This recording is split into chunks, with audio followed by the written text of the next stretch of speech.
வடிவேலுக்கு என்னன்னா குச்ச நாச்சம் இல்லாம ஒரு கேரக்டர் நடிக்கணும்.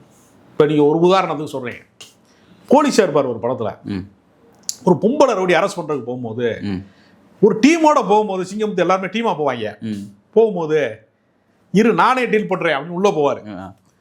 போனா இவனோட பேண்ட் சட்டையெல்லாம் உறிஞ்சு வச்சுக்கிட்டு போலீஸ் கெட்டப்பில் வெளியே போனா இவர் அம்மனை குட்டியா உள்ள மாட்டி நீ காப்பாத்துக்கடா அப்படின்னு திட்ட போட்டு தலையாடி உள்ள போயிருக்க கேட்டையா அப்படின்னு சொல்லுவாங்க. இல்ல, இந்த காட்சியில் நடிப்பதற்கு வேற நடிகர்கள் ஒப்புக்கொள்ள மாட்டாங்க. என்ன தன்னை கேவலப்படுத்துற சீன் அப்படிங்கிற மாதிரி விஷயம். வடிவில் நிறைய சீன்ஸ் இருக்கு சார். நிறைய படங்கள்ல அந்த அடி வாங்குற சீனு, அப்படியே கீழே விடுற சீன், நிறைய சீன்ஸ் இருக்கு. ஆமா தாங்க.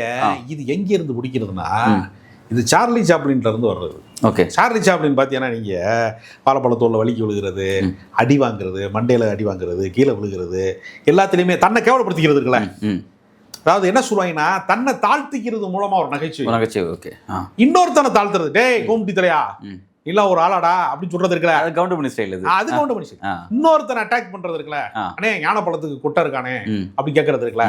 ஒரு அறிவாளி ஒரு முட்டாளுக்கு நடுவில் நடக்கிற உரையாடல ஏற்படக்கூடிய அந்த முரணை நகைச்சுவையா மாத்துறதுங்கிறது ஒரு வகை. ஓகே, தன்னையே முட்டாளா, தன்னையே அவமானத்துக்குரியவனா, தன்னை கவலைப்பட்டவனா ஒத்துக்கிட்டு நடிக்கிறது இருக்குல்ல, இதுல யாரும் தொட முடியாத இடத்த தொட்டேன்.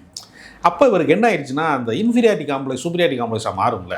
அதுதான் நான் அந்த பேசி சரி நம்மளாம் சொன்னேன். ஓகே, அந்த ஒரு எக்ஸ்ட்ரீம் லெவலில் அவர் போகும்போது மதுரைக்காரங்களுக்கே ஒரு பிரச்சனை, வாய் சும்மா இருக்காது.